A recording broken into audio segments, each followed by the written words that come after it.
entrevista y es un gusto platicar contigo. So Aldo Quevedo, Principal and Creative Director of LERMA, one of the most important digital marketing agencies in the U.S. You have many different clients and big clients and very relevant, actions in marketing and strategies based in Dallas, Texas, right? So welcome, Aldo, and mainly the topic or the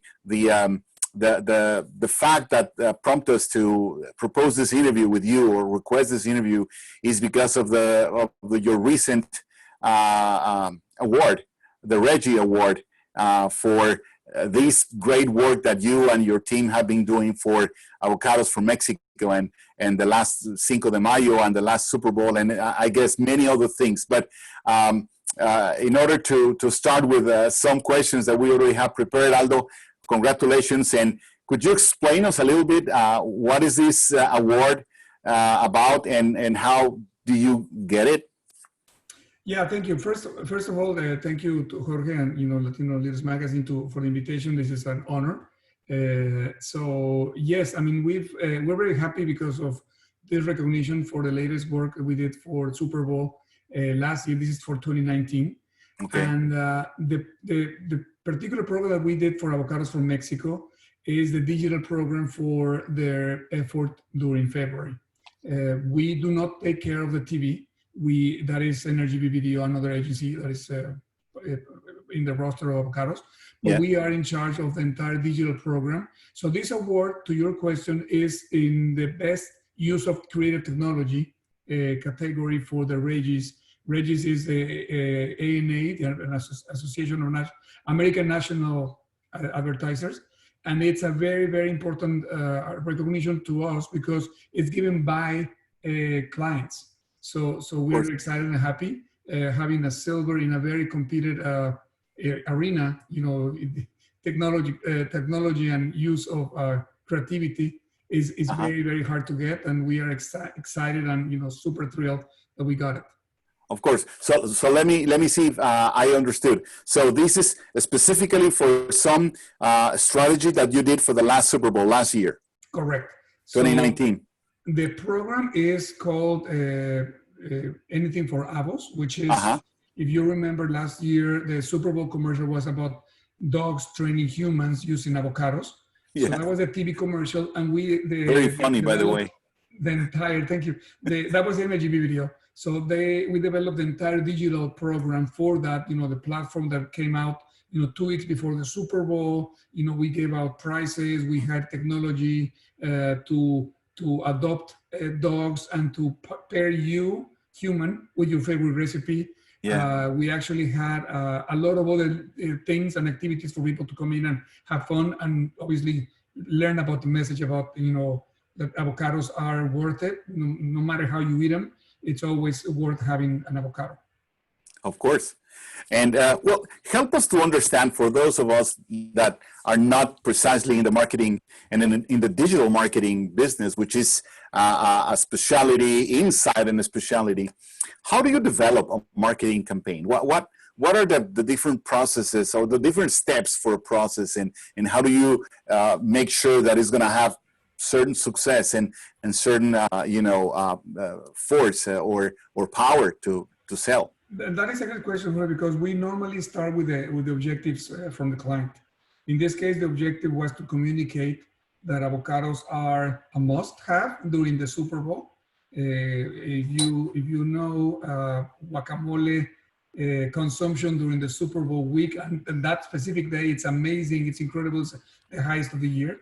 So we always start with an objective. In this case, our objective was to have impressions and views of that commercial, to make sure that people understood the messaging and to reinforce the communication that avocados are worth it and are delicious. So with that message in front of us and that objective, we start developing ideas for that combine the TV commercial that was going to be aired during the Super Bowl with something that's going to be very engaging for social media and digital. The challenge is that you cannot talk about the Super Bowl commercial before the Super Bowl. So it's kind of a working backwards. You have the TV commercial and you need to kind of put something before. So when people see the commercial, people go like, oh, okay, I get it. That's why everything's connected. So that's one of the challenges that we have had for the past 5 years in this Super Bowl programs for Avocados. We are very proud because this is the 5th year where the brand has been named the top or second in most mentioned and in a high, level of purchase intent. So that's a little bit of how we got to the idea. Once you have the objectives, once you put all the mechanics together, and we look for a way to make sure people remember, engage, and play with the concept, if you will. No? Mm-hmm. Now, Aldo, what is the difference between a marketing campaign and a digital marketing campaign? I mean, I guess I get it in terms that digital will be more using digital media, right? But in terms of strategizing, in terms of the outreach that you have in a digital campaign versus traditional campaign, based on the different elements, what would you say are the either the big differences or the advantages of doing digital That campaigns? is a great question because not a lot of people see the difference. And a traditional campaign assumes the target, the consumers are only recipients of the message and they just see it. And basically that's a monologue, if you will. Yeah. In a digital campaign and a social, including digital, it's a dialogue and it's a back and forth. So when we create something that is coming from the digital side, it has to come from that mindset of, okay, we're going to put this in front of people. They first need to find it entertaining. They find it interesting and new and informative. And we want people to reply, tweet, post, give their opinions for or against. Obviously, it's part of the same thing. But it is something that it's meant to create dialogue and engagement with the brand. And that's a huge difference between a regular campaign and a digital campaign. Now, are the profile of consumers the same? Or, for example, if you're going to do like a traditional campaign and a digital campaign, is the same outreach, or how do you evaluate those differences? Yeah, the mindset of the consumer, the avocado lover, should be the same. But since this is a particularly important campaign for avocados from Mexico, it happens to be for the Super Bowl. We're casting a larger net. So we're talking to everybody, even people that are not going to consume avocados, but people that are paying attention to the game, to the advertising, to the commercials and all that. So yes, you're right. In theory, our core target is that avocado lover. And there's a certain metrics, how many avocados you eat per year qualifies you to be light user or colossal user. Mm-hmm. I'm a Mexican, so we normally eat like 3 or 4 avocados per week. So by those metrics, we are super colossal consumers.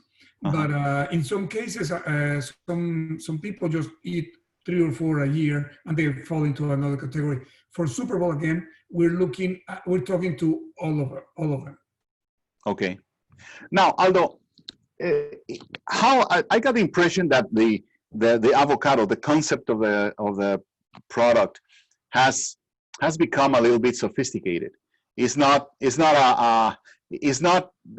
marketed like you would imagine a traditional produce product would be marketed, right? I think someone behind the brand has been, or someone or many people, maybe a team, has been elevating the image and the concept of the avocado into something a little bit more sophisticated, right? Absolutely. The fun thing and the amazing thing, more than fun, is that avocado is a passion point for a lot of people. You love avocado. You may like oranges, you may like carrots, but you love avocado.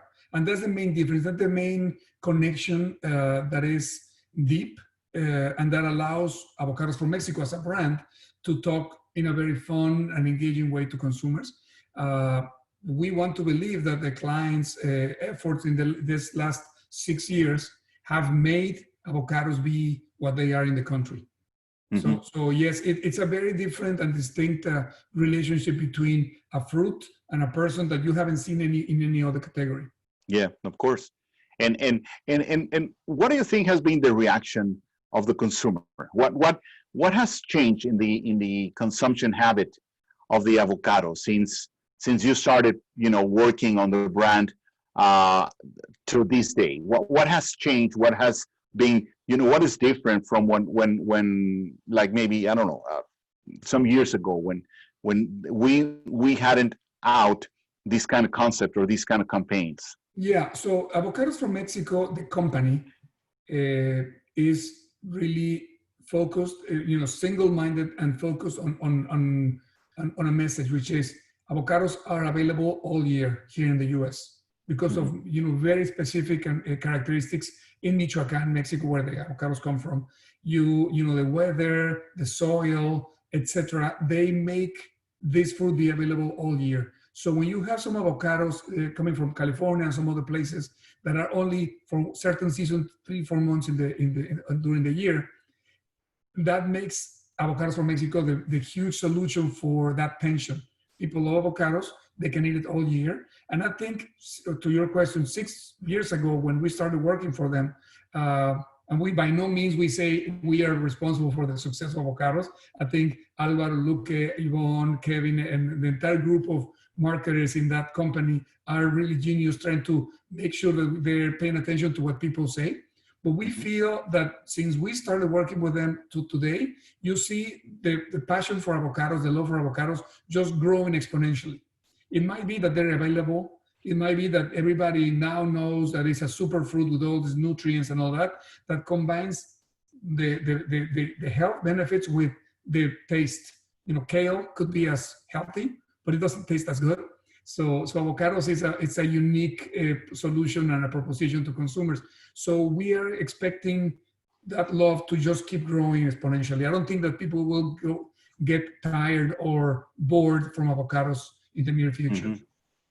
Now, Aldo, I would like to ask you now about a little bit about yourself. Tell us a little bit. I mean, you already told us you are from Mexico, and I know that you attended the Tec de Monterrey, famous Institute for Technology in some campus in central Mexico. But tell us more about what brought you when you were young to go to this school and to maybe enroll into a marketing or communication or advertising career. Yeah, well, I'm originally from Cuernavaca, Morelos, Mexico. I've been in the country, in the US, since 1996, so it's a long time. We became citizens maybe 8 years ago, maybe a little longer. The key thing for us, in my family, it's always been, my mother always supported, whatever passions we had, and I always liked TV productions, movies, and the things behind the cameras. So as I started going into high school and then deciding colleges, I wanted to be an engineer. But the career was not available in Tec de Monterrey in Cuernavaca, my hometown. So, but one of the things that was opening, one of the careers that was opening was communication sciences. And I said, well, I'll do that while I get to Mexico City for the engineer career. And I loved it, marketing, TV production, radio production. It was fascinating. So I said, this is what I really want to do. I stayed there. I started working after I finished in a couple of places, but I came into the advertising world through Ogilvy and Mather in Mexico. Now it's only Ogilvy. I stayed there for 6 years, and then I moved to Dallas for a little agency that is no longer around. I went back to Mexico, and then I, got to Dallas again through Dieste, which was founded at that time in '96. And I've been in LERMA for the last almost 8 years. I love it. I wouldn't change it for anything. And I think that, the most fun I've had in my career in this last 8 years. So it's great. And so summarizing almost 30 years of career in this 2 minutes. And what has been your capacity? What is the area? Because we know advertising is complex. No, you have the part of the client attention and client account management, and then you have the creative part, and then you have the production side and the transit side. So what has been your kind of specialty in all these years? So my role is principal and creative director of the agency at LERMA. I think that, more than ever in this industry, you have to wear many hats. Although my main role is creating or supervising and pushing the creative ideas from all the groups within the agency. I think we also have to have the responsibility of giving client service, making sure that we're paying attention to their problems and their business situations so we can provide solutions. You need to know a little bit about production. You need to know a lot about digital and how that behavior, happens to be different from traditional advertising. So again, my role is technically a creative director, but I think here at LERMA, we are all, a little bit of everything with your specialization.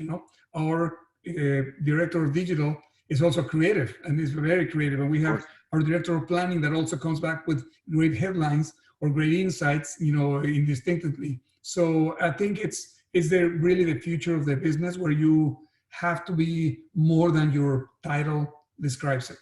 Yeah. Now, tell us, what other campaigns have you participated from other clients that you can tell us a story on what was the need or what was the approach and how did you develop the idea and work on the marketing campaign? Yeah, right now we're working for one of our clients for KDP, Clamato. I don't know if you're familiar with the tomato juice.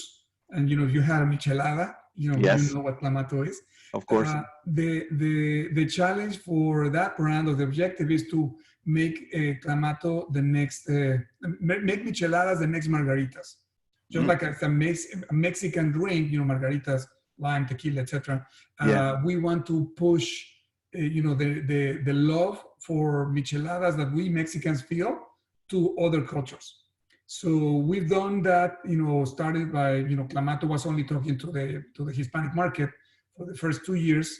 And now in the last 2 years, we've actually reached out to general market to make sure that everybody's aware. And it's going very successfully. So we're excited about that. That's happening as we're speaking right now. We are about to launch. Then this little thing happening, the pandemic, put a little break on the plans. But that's one of the things that we're working on that we're very excited. We're also working with the Home Depot. Home Depot, to me, is an example of resiliency, service, passion, hard work, and love for the community. And we're really proud to be their partners in the Hispanic side. And Richards Group is the main agency for general market. But we've been helping them, craft the messaging about, what the stores are offering, thanking the associates, etc. So I think it's a great thing to do. So those two things are happening right now. And just recently we finished a couple of projects that we are very proud about. One was for making the gun control debate be more aware, more top of mind. And we created something that we actually financed as an agency ourselves and put it out there for social media and digital radio. So we're very happy about that. And, LERMA has always been an agency that contributes to the community as much as help clients win. So we try to balance it out, and that's what keeps us busy lately. Could you tell us more about that gun control initiative? What is the strategy? What is the platform, the arguments, or what is the actions that you're taking to maybe, I don't know what the objective of the campaign is, if it's just make some people create awareness, or what is that? I think that's a good description. What was the objective? I think everybody's been, just what happened, this week in Minnesota. You can actually share your hashtag, your photo, and all that, and move on. But we wanted to go beyond that for the gun control debate. We wanted to make sure that people had a way to connect with their representatives and demand and put that item in the discussion and do something about it. So as an agency, we said, okay, we are all posting about gun control now, after the latest shooting, everybody's outraged and everybody's like, oh my God, what do we do? So we decided to do a radio campaign that we put on several radio stations, digital and terrestrial, where we actually used real audio from the shootings from Las Vegas, from Odessa, and from El Paso, which, as you can imagine, those sounds are terrifying. So we had, and I'm going to send you the case study that we have. So we created this radio spot saying, yes, this is a concert in Las Vegas, but those are not fireworks. It's actually the sound and of the type of weapon, this many rounds and this many people died because of this. This cannot keep happening. And we actually asked people to go to a link to talk to the representative. So we designed a landing page, some, merchandise, some things to make people aware. But the most important thing is for people to take action and to write wherever you are, whatever you heard, this message, you're in Mexico, or in the US. If you are in any state, you can actually click on this link and it'll connect you to your local representative so you can write directly to them. Okay. And for example, the link so you can have it. Yeah, that would be very interesting because I don't know if these should be motivated by certain data or information that you and your agency must have about the involvement or the impact that the gun industry or the gun activity is having in the Hispanic community.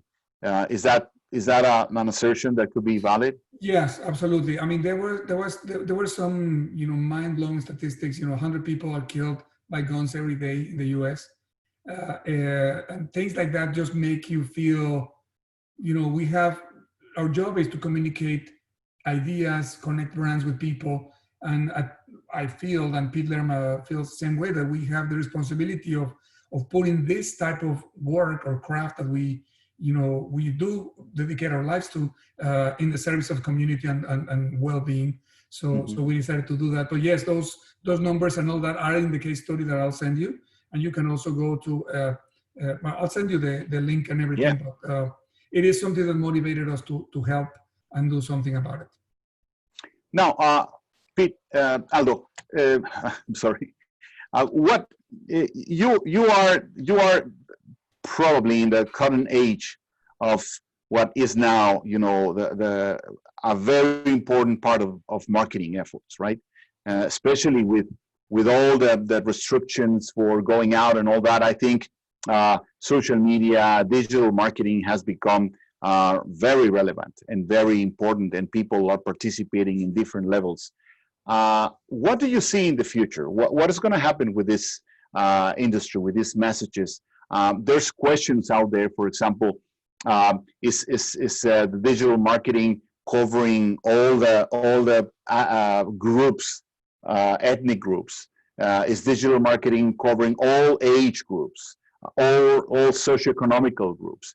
And then, for example, what is going to happen? Is there going to be like a saturation of information in social media? We understand also that people, based on the things you like and the sites you follow, your network, kind of builds itself around you. So when you browse on the internet, they offer you, the kind of things that you are usually looking at or more interested. So based on these assumptions that I don't even know if they are real or not, but what do you see as a digital marketer? What do you see in the future for all of us in this industry? So the question would have a different answer if we were talking about it in February than today. I think digital marketing was going to a place which was very, very important in the marketing tool or arsenal for clients. It is something that it's not a, should I do digital marketing? Should I be on social media? As a brand, you have to. There's a conversation happening already about you. You choose whether to be a part of it or not, as always, Pete Lerma always says to clients. Mm-hmm. It's not a matter of should I, but why not? Have you done it or haven't you done it? That was kind of in early, January, February, early in the year. Today, we have seen massive, shift in the use of social media from people working from home, obviously, the ones that we are blessed that we have a job and we can, practice from home and still be connected and, be productive. I feel that, social channels have actually shifted to a way that are not necessarily the center of our life, but they're enabling our lives. You see yoga classes, any type of classes online, virtual happy hours, etc. So I think they're actually allowing us to keep functioning socially. And I feel that as a marketer, it's exciting and scary at the same time, if you think about it, because, social channels and all the metrics and all the things that follow you through the algorithms and all that, they know more about us than ourselves, right? Mm-hmm. The exchange of your privacy, your privacy for a service, some people don't care. And, the idea now that, the cookies and all this, the data points that are floating around about you, I personally think, they shouldn't be overused as a marketer. I mean, it's a great tool. Big data is amazing if you know how to harness and use it for the benefit of a brand. But I think it's overused. And now we are bombarding people ourselves as consumers, if you will. But I think it's annoying. Mm-hmm. How many times you've gone to a place to browse a pair of sneakers, and all of a sudden you buy them, and then you keep going over some other places online, and that banner keeps following you without knowing that you already bought the things that they're advertising. So I think, programmatic advertising and this big data usage is not necessarily well implemented. And I feel that the future, to your question, I think the future is going to have or beg for more refinement on how to use that big data and those points of knowledge of each person in a better way. I don't know if that answers your question directly, but I feel that we should see, if it's not going to happen, we should see it, a more responsible use of personal data for brands to connect with people. Yeah, and there's also the aspect of cybersecurity, right? Because I mean, these days it is more dangerous that someone enters your iPhone than someone entering your home. Correct. They can get more from you, right? So and I think digital marketing plays a big role here, because if you are asking, especially the kind of marketing that you were telling us, in which you are asking people to interact and to post and to follow you and to maybe like or things like that. What is the dangers out there? What do you see, or what we should do, or is there something we can do both as consumers and as marketers to take care of these? I think that the response is not as easy, but I feel it starts with responsibility on both sides. As a marketer, as an advertising agency or professional, I think you need to see everything that you're putting out there through the lens of, would I really be interacting with that? Would I really be entertained by that? Mm-hmm. Is it really alleviating a tension that I have in my life that only this brand can do? Or is it only like pandering or, obsessively, follow me through all my journey online?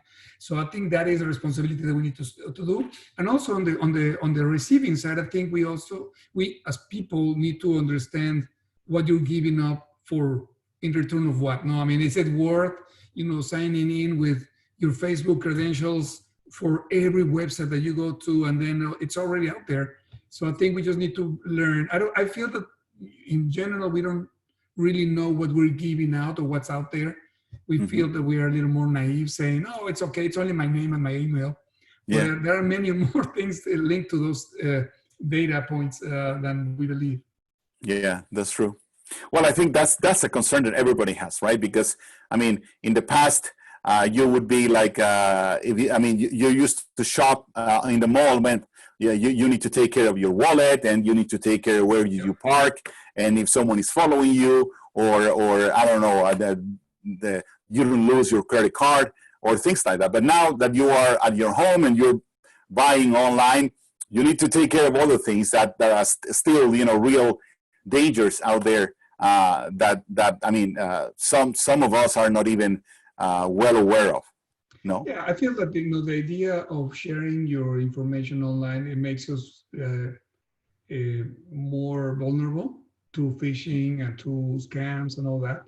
I think brands need to be very responsible for not being associated with any of those things, obviously. But more than anything, just to make sure that your programs are not asking too many things from the consumer to make them feel kind of not uneasy to share everything. No. Yeah. I mean, right now we're trying to work on behalf of several clients where we just need to get your email, but not everything else that everybody is asking. And sometimes the programs, the actual physical programs and algorithms require more things. So it's kind of a balancing act. How do I make this work for our clients and have some data that we can then use later, but without being intrusive and, you know, borderline, you know, invasive. All right.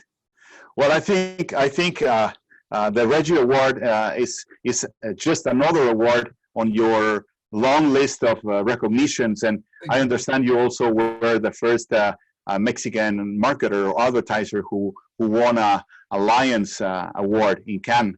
Thank you. So that's also to be very proud of, and your career definitely has been a very successful one. We do have a question from some of the people that are participating in this interview, Aldo. I did introduce Jimena Vivanco, our assistant editor, before, but she is there co-hosting this interview with us, and she is the one taking care of the question. So, Jimena, please go ahead. Yes. Hi, Aldo. So one of the questions that came up is, what new technology or mix of technologies have truly blown your mind? So some examples could be VR, 360 audio, etc. Yeah, that's a great question. And I think that the best use of technology is the one that is really addressing something for the person, that you don't feel that it's technology, but you feel like it's a great solution or a cool thing to share. You know, for the World Cup, I mean, something that blew my mind was something that Fox Sports did, that had this virtual press box that where you would actually sit down, be watching the actual game, you know, and interacting around, you know, and that was 2 years ago. So I'm sure that today the technology allows more stuff to do even better things, but I felt that it didn't really have the taste of, this is technology. It was just an incredible thing to witness and to experience, which is being at the game, you know, from one of the cameras, which was behind one of the goals, and just see everything as if you were there. So I really like that. A little bit of what you said, Jorge, about the Reggie Award that we won, and going to Ruben's question a little bit together, is we feel that technology, when it's put together with an idea and another, you know, component to create something cool, is what should blow in everybody's mind. For Avocados, what we did is we used IBM's Watson. But now it's not new technology, but, you know, at that time it was like the cutting edge. Yeah, of course. Yeah. So what we did is get all the analytics, and we actually matched. We partnered with pets.com, adoptapet.com, and we had you answer 5 questions to match you with a dog that was, you know, kind of a, you know, I like you, and then we gave you the name of the dogs that were in your zip code. So to me, that was very interesting, because people were not kind of playing. If you wanted to adopt a dog, this was the best way to do it, right? And a computer helped you, you know, guided you through the way. So we did that, and we also had Watson recommend a recipe that went great for your personality. Now that you adopted a dog, you should try this guacamole, right? So, so that was, you know, one of the components that got the most traction, and a lot of people used it. So hopefully, you know, that answers the question that what blows my mind is something that people want to share, experience, and participate, and just make it, you know, viral, no? Yes. Do we have any more questions, Jimena? So one more question, which is a fun one, but going back to avocados from Mexico, someone's asking who invented the avocado toast. So that is a great during the question. it is, especially right now with, avocado toast trending everywhere. Do you have an answer to that? I don't know, but if we find out who invented it, we need to thank him a million times on behalf of Avocados from Mexico, because that has been a trend that is crazy. We, in Mexico, as you know, we eat avocados in a tortilla, and there's no toast or anything fancy. But, certainly avocado toast got the popularity when a big investor said that millennials were spending money on avocado toast instead of saving money for their homes and all that. I think it's obviously an exaggeration, but it's pop culture now. I mean, avocado toasts are part of the culture. I wouldn't say millennials in general. Everybody loves avocado toast, but no, I can look it up and then get back to Alfonso later about that. Okay. Well, do we have any more questions, Jimena? Or okay. What are we watching? Movies, shows, documentaries, everything. I think, the one thing that allows this, pandemia or this stay at home allows us to do is to search and look for new things to watch. I love, great movies. And, I just finished Devs. I don't know if you've seen it on FX.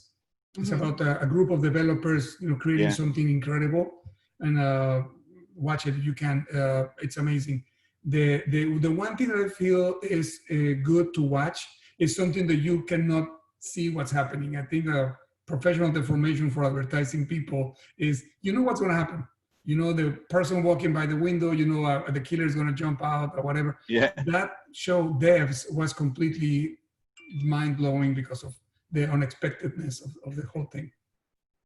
Now, Aldo, before wrapping up, I would like to go over a little bit on something that is uniting all of us, because we're under the same circumstances, and that is what you just mentioned at the beginning of our talk, that you were working from home and you are kind of adapting. So in your specific position, in your specific work and job at LERMA, what has been the challenges of working from home? Are you fully adapted, you and your team and the agency, or are you thinking in coming back to the agency like you were before, or is it going to be like partial, different? What has been the big challenges that working from home from you? And I'm sure I'm not going to say anything new, but I feel that the very first part of the, go home and work from there was the uncertainty on how that was going to be like. And I feel that, months after we've been doing it, now we found a system, a routine. Everybody's like already used to the Zoom, the Teams, the Skype calls and all that. I think going back to the office is going to be the same uncertainty, about, how many people are going to come in, how many people are allowed per, meeting rooms, etc. So I feel that it's human to be afraid of uncertainty. Mm-hmm. And right now, after, we were one of the first agencies in Dallas to go home. I think it was March 9th or something like that. It's been a while, and I think it's going to take us a while to go back. We just had a conversation yesterday with the leadership team, with Pete Lerma and the other principals, and we were saying, when are we coming back? When we feel it's the right time. I don't think we're rushing to go back, although Pete was at the office today, but on his own, he was the only person there. Yeah. But the key thing is, how do we make sure that we're not spreading the virus, and we're kind of containing it to help the hospitals and all that have to mention. But the idea is, how is that changing us? I think it's going to change us forever. I think it's going to make us work in a very different way. I think it's going to make us appreciate being together even more so. I feel, as if I'm with you guys in a meeting room just talking to you, but in the early days, 2 months ago, it was very weird. It was very weird to be talking to the camera and all that, but right now we're completely used to this type of things. I feel that the way of working for advertising, at least, cannot talk about other industry. It's changed, has changed forever. I think it's been more efficient, effective.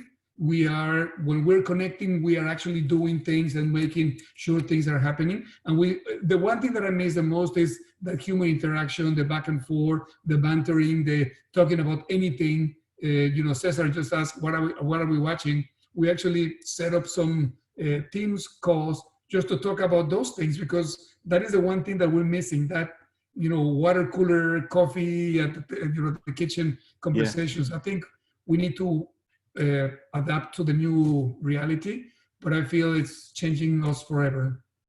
All right. Okay. So Aldo, one more question before we leave. So what has been the most difficult product you have found to market, and how did you end up managing this challenge? The very first thing that comes to mind is tobacco, chewing tobacco. They were being introduced in Mexico, it's called the brand. And I'm completely against smoking or tobacco products. And although we talked to the president of the agency at that time, it was an international account that we couldn't say no. We had to work on it, and we had to make sure that it was the best it could be. But I always felt super uncomfortable working for that product. I wouldn't do it again. And now that I have the experience and I know that I can say, I don't feel, comfortable working about that, trying to convince people to smoke.